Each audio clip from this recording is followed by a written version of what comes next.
Hi, my name's Joe Burdick. I'm an EMS coordinator with Premier Health. I am also a respiratory therapist, and today I'm going to be bringing you a presentation on the Greater Miami Valley protocol concerning CPAP. We'll be talking about anatomy and physiology of the airway, the CPAP of how, why, when, and when not to according to that protocol. We'll be doing a little bit with disease processes as well.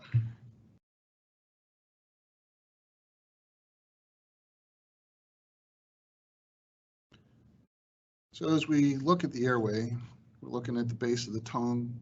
We're looking at the vallecula, which is the gap in between the tongue and the epiglottis. We're looking to insert an endotracheal tube through the vocal cords into the trachea. You'll notice that you can sometimes see the cartilage rings that form the trachea.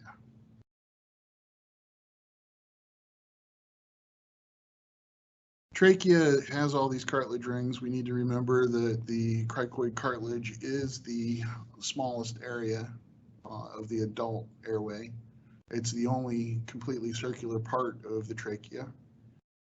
We also want to remember the carina, which is pretty vascular, so you do not want to hit it, especially if you're suctioning down a tracheal tube. Remember that you only need a shorter distance just to the end of the tube, not into the actual trachea. You have roots of the lung. We want to remember to always auscultate after intubation. Left side, if we don't hear anything, we may have main stemmed them. So at that time, you'd want to pull back just a little bit, see if you get any air. Remember, some people do not have a lung lobe or whatnot due to past surgeries. The third or fourth branch of the bronchus is where we lose the cartilage rings, and we usually have muscle control over those areas.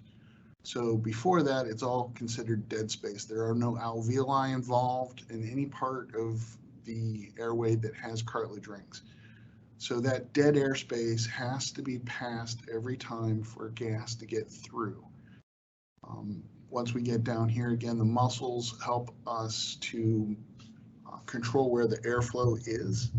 So sometimes we will have wheezing caused by those muscles contracting. And that's another reason for giving breathing treatments. So there are a number of alveoli.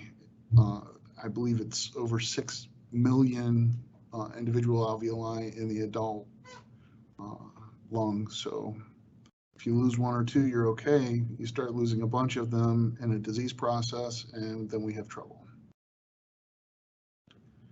Notice that they are not hanging like grapes. They're actually interlinked. These holes in between the walls of the alveoli are called pores of Kohn. The pores of Kohn allow the alveoli to reopen if it gets plugged from another alveoli, pressuring it to reopen. Also notice that the capillary beds have both veins and arteries. These capillary beds are the smallest blood vessels in the human body. They are so small that they only allow one red blood cell at a time to pass through. We want to remember that the pulmonary artery is not oxygenated, but the pulmonary vein is. So that's the only place in the adult where the vein is actually carrying oxygenated blood. So gas exchange happens at the alveolar level. We have CO2 being removed and O2 coming on board. This dispersion, again, happens as blood flows past. Now, something to be thinking about is oxygen is only about 21% of our air.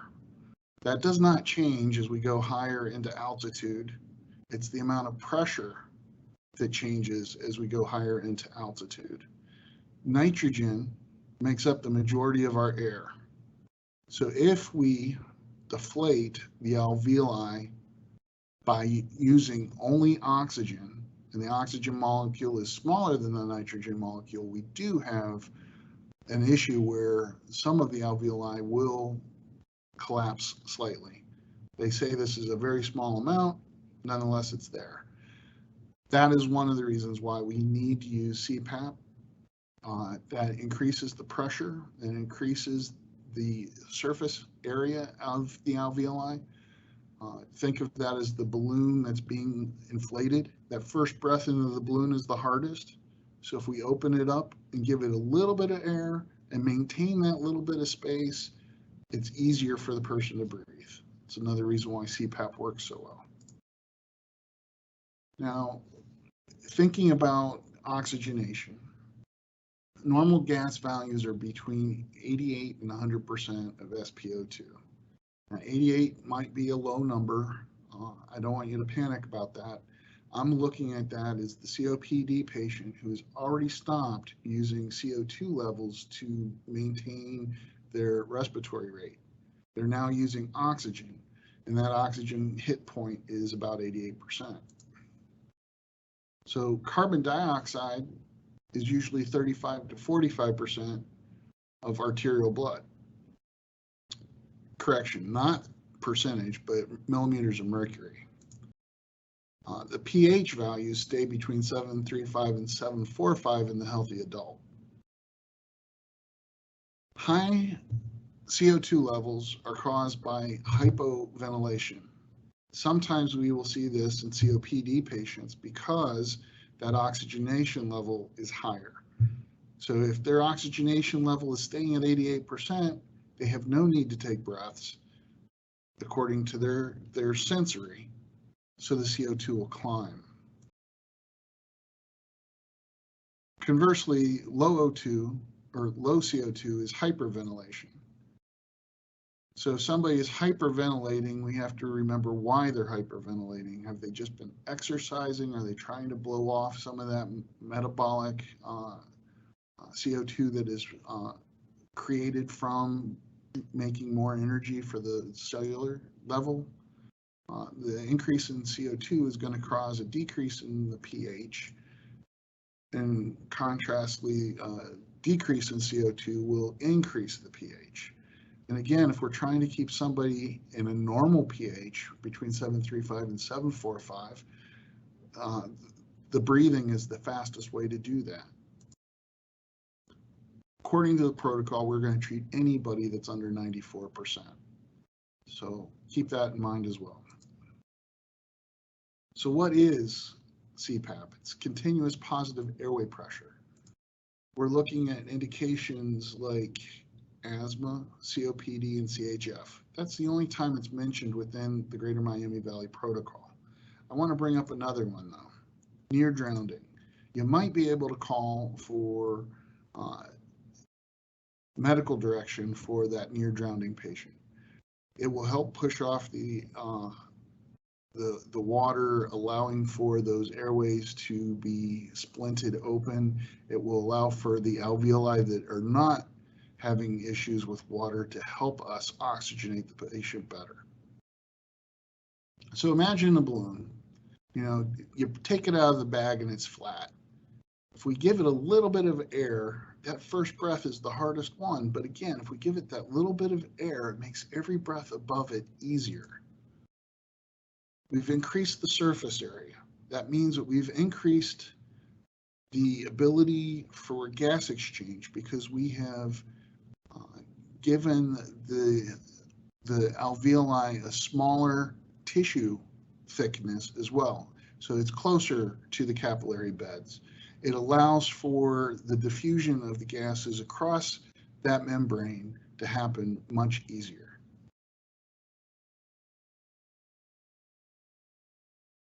So if it's not quite making a seal, are we doing it right? Have to think about that. Contraindications, though, are anybody in an arrest, respiratory arrest or cardiac arrest. They are not going to be able to adequately ventilate themselves. Therefore, it doesn't work. Somebody's unable to tolerate CPAP. Sometimes we can coach them to accepting it. Other times it's just too difficult, whether it's a fear of small places, that claustrophobic feeling. Some people just cannot tolerate it. Somebody who can't protect their airway, again, it's not going to work. If somebody is vomiting, we need to get the CPAP off of them so that we can clear that airway and help them. Trauma, we're never going to use it in trauma because we don't know what parts of the system, especially the lungs, have been hurt or damaged by the trauma. So CPAP is not a good idea. We don't want to cause them to have a tension pneumothorax or something like that. If you're thinking intubation, do not stop with CPAP. Go right to it. There's a reason in your head why you need to intubate. Don't stop with CPAP. It's not going to give you an adequate change. It's not protecting the airway. Go ahead and just intubate. And I cannot stress this enough. This is an oxygenation device. It is not a ventilation device. I can put CPAP on a rock. It's not going to change their O2 uptake. It's not going to change whether or not they're able to get the CO2 off. Remember that. It's important that the patient be able to have adequate ventilation in order for CPAP to work.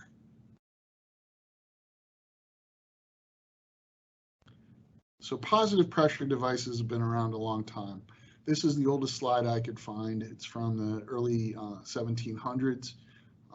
They're using a baffle device. It's not a whole lot different than what we use today. But this box, I can't tell you what it is. Is it a BiPAP device? Is it a CPAP device? It's all in the changing of how it's programmed, and it's just a chip change. So the manufacturers can give this device to many, many people.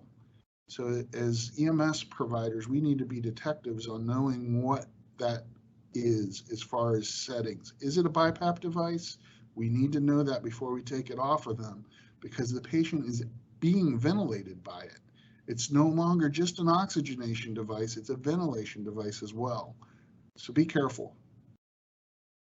What is BiPAP? Well, first we put on a CPAP setting, which when we're talking about BiPAPs is the end pressure.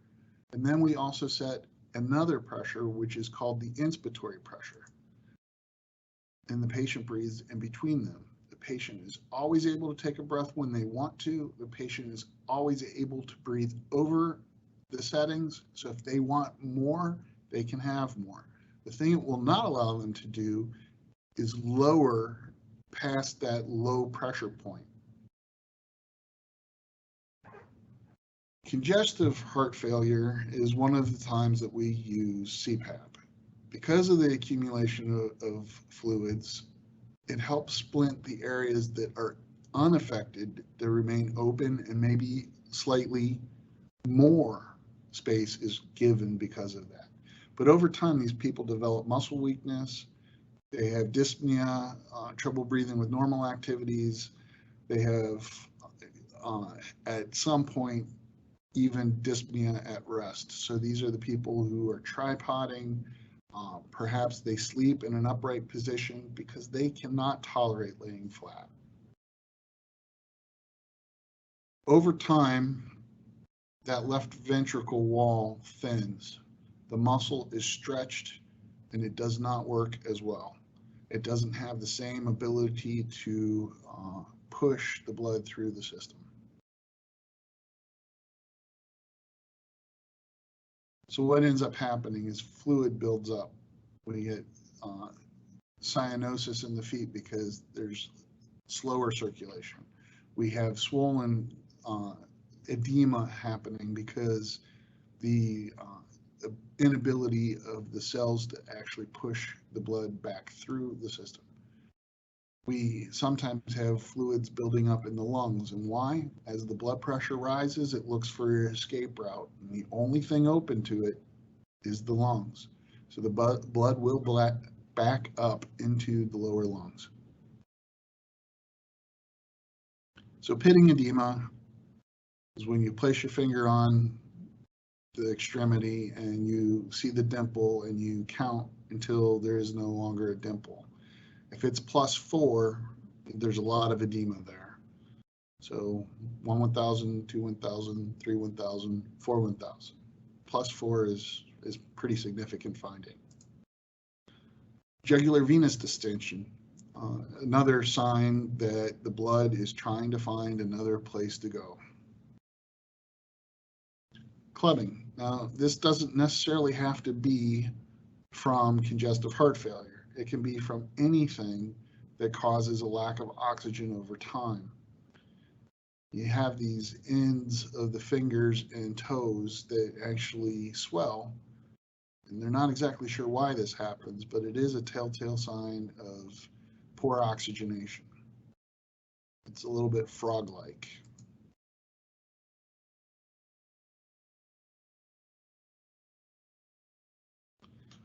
So we also get left-sided heart failure. The inability to breathe well at night, the cough, the crackles, the wheezing, blood-tinged sputum, that's definitely a late sign. It's definitely a time to move this patient as quickly as possible and get some oxygen on board and try any way you can to move the blood away from their lungs. So sitting them upright, adding CPAP will be great help to these people. They're restless because they're having a hard time breathing. They're struggling. Sometimes the confusion has been labeled because of low O2. Actually, it's the increase in the CO2 that's causing that confusion. So we need to help those people ventilate. Might be time to pull out the ambu bag and attempt to synchronize with their breathing and help them breathe every breath. Orthopnea, that's the sitting upright to breathe.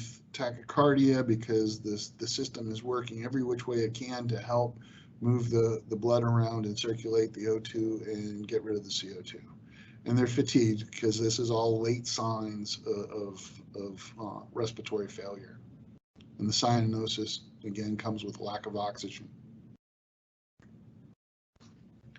When we're looking at pulmonary edema, two things that stand out to me is the absence of fever. That's one of the quickest ways you know you're not dealing with a pneumonia, is the absence of fever. People can have pneumonias that don't have fevers, but it's just one of those ways to differentiate. Cyanosis, again, clammy skin again, coughing, wheezing, labored breathing, all these things are causing signs and symptoms of heart failure. The apprehension and inability to talk are key elements to saying this person is truly struggling and needs immediate help. So be ready for that. Treatment under the protocol, CPAP is encouraged prior to initiating drug therapy. Why? Because it is so much faster. It takes 2 or 3 breaths where CPAP will start to work. Nitroglycerin is also in the protocol for CHF patients who are having chest pain. We're allowed to give 0.4 milligrams sublingually up to 3 times, 1 every 5 minutes, as long as our systolic blood pressure is maintaining above 100. COPD is another category within the protocol where CPAP is strongly encouraged. Chronic obstructive pulmonary disease is just a collection of diseases like emphysema. It's a progressive type of disease that makes it harder and harder to breathe. It causes large amounts of mucus. It's wheezing, shortness of breath, chest tightness, and other symptoms. In the 40s, people were actually encouraged to smoke if they had asthma. Doctors at that time felt that the warm air would help open up the alveoli, help them actually increase their volumes. And it's true, it did. That warm air did help. But what they didn't know then that we know now is nicotine is addictive. So after you have 1 or 2, you want 3 or 4 more. The other side of it was that the tar was coating the lungs and making it harder and harder for gases to exchange. So COPD people are easily fatigued. They have frequent respiratory infections because of the tar. Not being able to clear it out of the alveoli causes those infections to happen, and over time it breaks down the walls of the alveoli, and then instead of having two alveoli with larger surface area, you have one larger alveoli with smaller surface area. So you lose the ability to exchange gases, and that is irreversible. The use of accessory muscles to breathe is just a sign that these people are going to fatigue faster because they're using more muscles to control their breathing. Cor pulmonale is a late sign in the disease, and that's just right-sided heart failure. They'll be wheezing, often they'll purse lip breathe. That's another way that they're trying to increase their oxygenation. By blowing out air slower, they have more contact time with the oxygen. So they actually breathe an inspiratory rate of 1 to 4. For inspiratory to expiratory, that ratio of 1 to 4, 1 to 5 is not uncommon.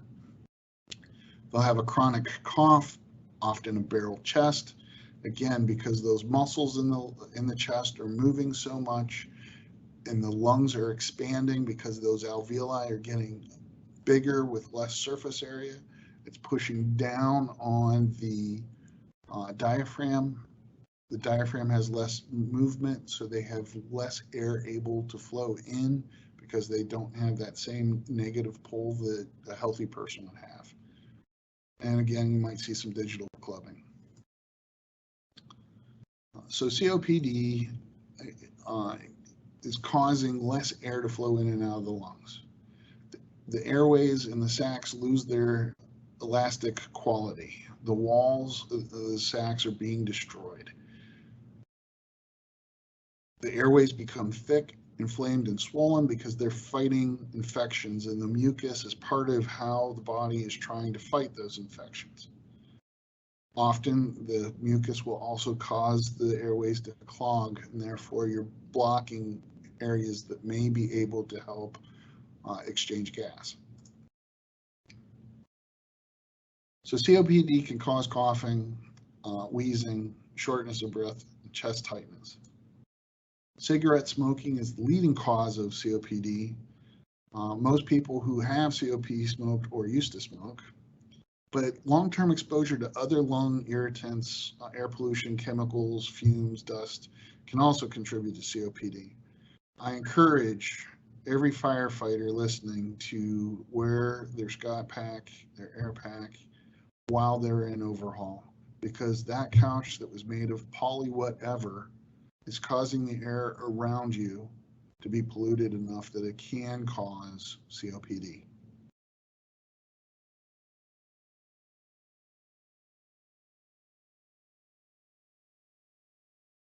So the treatment, albuterol and ipratropium bromide are keys to fighting COPD. That opens the airways. The ipratropium bromide, again, needs to be added on the first treatment. It is much more effective over a longer period of time. So it takes about 20 minutes to work. The albuterol takes about 5 minutes to work. The albuterol will last about 20 minutes. The ipratropium bromide can last up to 6 hours. We're allowed to repeat 2 more doses of the albuterol, but it is strongly considered to put the CPAP on first, start them off, giving them adequate time to exhale. So, and asthmatics, it works well with them too, because again, we're looking at somebody who may be in an allergic reaction that's causing the attack. So be considering 1-1000 epi, also solumedrol, and our new protocol coming out very shortly is going to increase that solumedrol level to 125 milligrams IV push. If patients arrest, consider tension pneumothorax as a likely cause. bilateral chest decompressions is advised if you are in arrest on somebody who's having such an issue. Now, when we look at the CPAP system that we're currently using, we have to realize that the PEEP valve is here, or the CPAP valve comes set at 5. We can turn it to 10. 10 is the protocol setting. However, there's a few reasons to leave it at 5 to start. One is that for best entrainment of the medicine, setting it at 5, putting the nebulizer in place at the valve at the bottom here will allow you to actually give the medicine if you have it set at 10 liters per minute flow. We need to remember this needs to be hooked up to a 50 PSI source tank. It does not work well to put it into a wall regulator because the wall regulators that have a flow meter on them will reduce the pressures immediately, so you don't get to the 50 PSI. They're using an entrainment system which allows flows of almost 40 liters a minute to be created. The entrainment is typical to a Venturi device where it's sucking in room air to get that flow amount. So the overall FiO2 of this system is only 30%. As soon as that treatment is in, we can start dialing this up. I suggest we dial it slowly. People normally are on 3 to 5. Just walking around, our lungs never go flat. So 3 to 5 is a normal value. As we move along, we want to get them to 10. 10 is a safe level. In the hospital settings, we might go as high as 30, but that's very uncommon. Usually 25 to 20 is a normal setting. So be careful with all that. Again, we're talking about why are we putting the CPAP on? People are frightened, they're upset, they're having trouble breathing. If we turn it up right away, they're going to jump. Just like when we boil a frog, we want to raise the temperature level slowly. We want to raise the PEEP level slowly for people who are significantly afraid of the system. The system can't help if we don't leave it on, and it has to be a tight seal. So turn the pressure up slowly. In the hospital, when we put a device on the patient, it ramps up over the first 90 seconds. I am suggesting that as you move the patient from the chair where you've already started the CPAP to the cot, you might turn it up then, or you might wait until the treatment's done and then turn it up. And then when you get out to the squad, after the treatment is over, we'll turn it up again so that we are at 10 as quickly as possible, but also allowing for the medicines to get on board and helping the patient get comfortable with the situation. A lot of coaching goes on through this. So it does have the inline nebulizer that I was talking about. It's spring-loaded, so you can pull it off and it doesn't break the circuit. You can add the medicines back in and put it back in line. The benefits to CPAP are the ability to improve oxygenation. We're improving the oxygenation by creating a pressure that allows for those alveoli to expand and for them to have more time with the oxygen per breath. It's decreasing the work of breathing because, again, we're inflating those alveoli.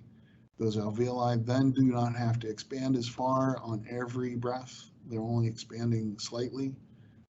Again, that takes away work. And then we also have a decrease in left ventricle preload and afterload. That's going to help patients to circulate better. It allows for them to rest slightly and helps for them to get to a better state, hopefully by the time you get to the hospital. I would appreciate any questions or comments you might have. Please send them to me at jdburdick@premierhealth.com, and I wish you well.